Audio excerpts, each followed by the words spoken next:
The day started like any other. Mark, a building inspector, was assigned to check the air ducts of an old abandoned hotel, a relic left to rot at the end of a forgotten road.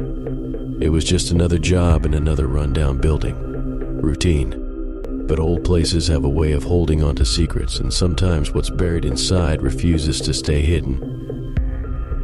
Welcome to the Haunt Vault. Tonight, we bring you The Vent. What begins as an ordinary inspection soon turns into something much more unsettling. What would you do if you realized the way out was no longer an option?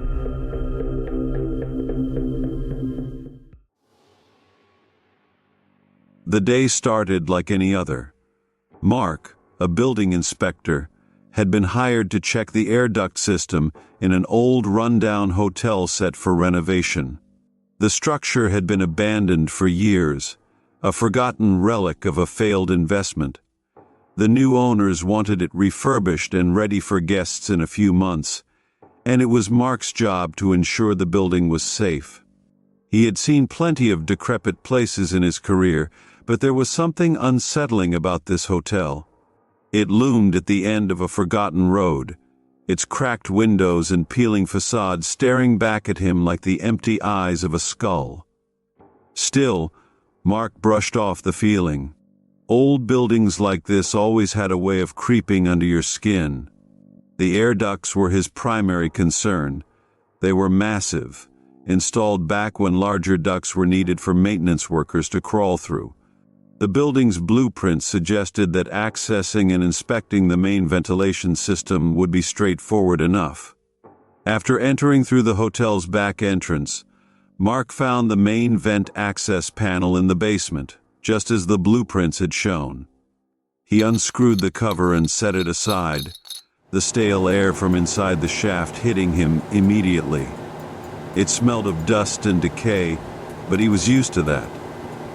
Mark slid into the vent, his flashlight in one hand, tools strapped to his belt.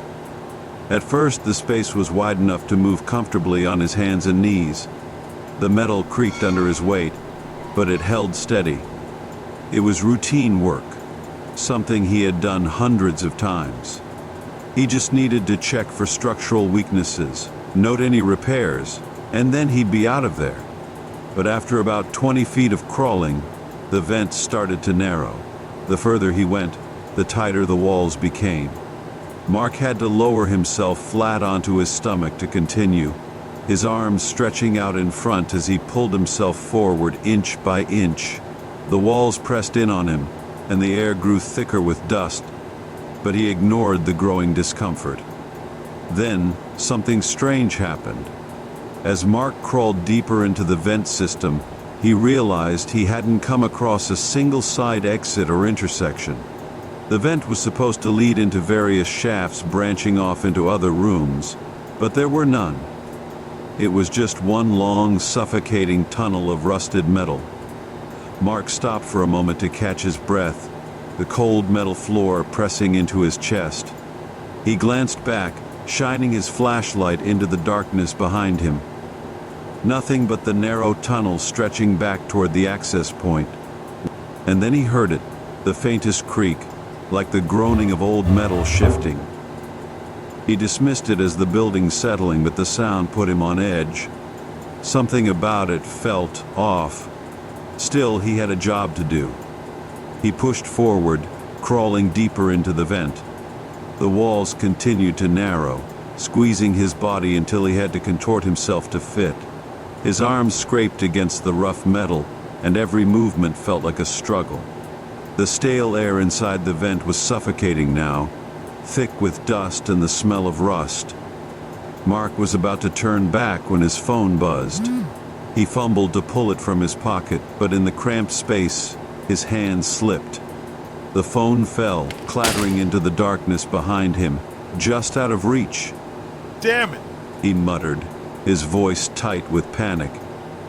He stretched his arm behind him, but the phone was too far. His heart raced as he realized how trapped he was. The vent was too tight now. He couldn't turn around, couldn't move backward, couldn't even stand up. Suddenly the walls felt like they were closing in on him. The sense of claustrophobia that he'd been ignoring hit him all at once. He needed to get out of here fast. He started to crawl backward, but his muscles ached, his body pinned in the narrow space. His mind raced. How could the vent have gotten so tight? He had fit through it just 5 minutes ago. Then, a sound came from behind him. A faint metallic scraping. Mark froze. His breath caught in his throat. It was soft at first, but unmistakable. Something was moving through the vent behind him. His heart pounded in his ears as he listened, trying to convince himself it was just his imagination. But the scraping continued, growing louder, closer. It wasn't just the metal shifting, it was deliberate, rhythmic. Something or someone was crawling toward him. Hello?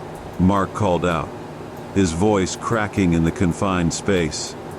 Is someone there? No response, just the slow, deliberate scraping. He tried to force himself backward, desperate to get away from whatever was behind him, but the vent had narrowed even more.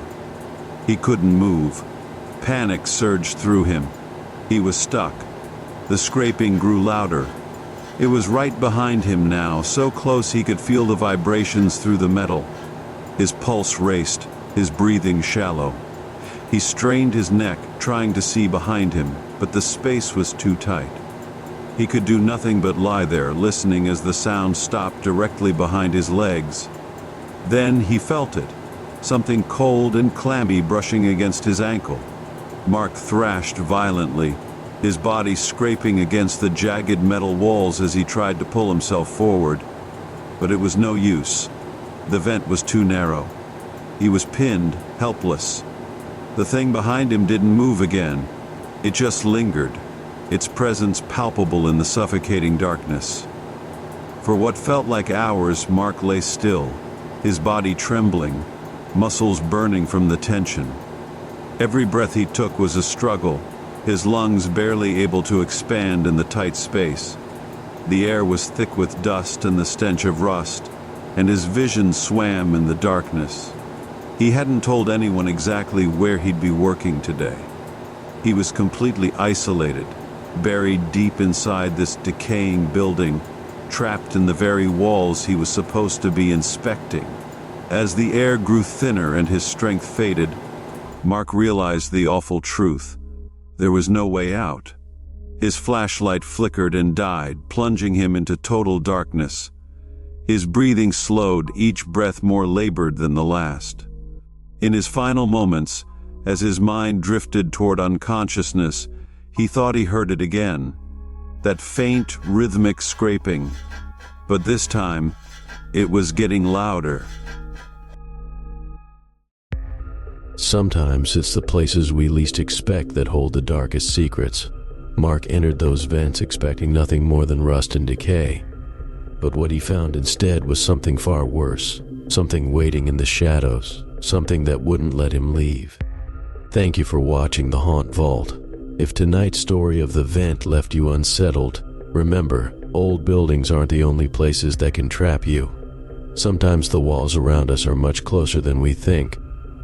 Don't forget to like, subscribe, and stay tuned for more tales that will make you question what's lurking just out of sight. Until next time, sleep tight.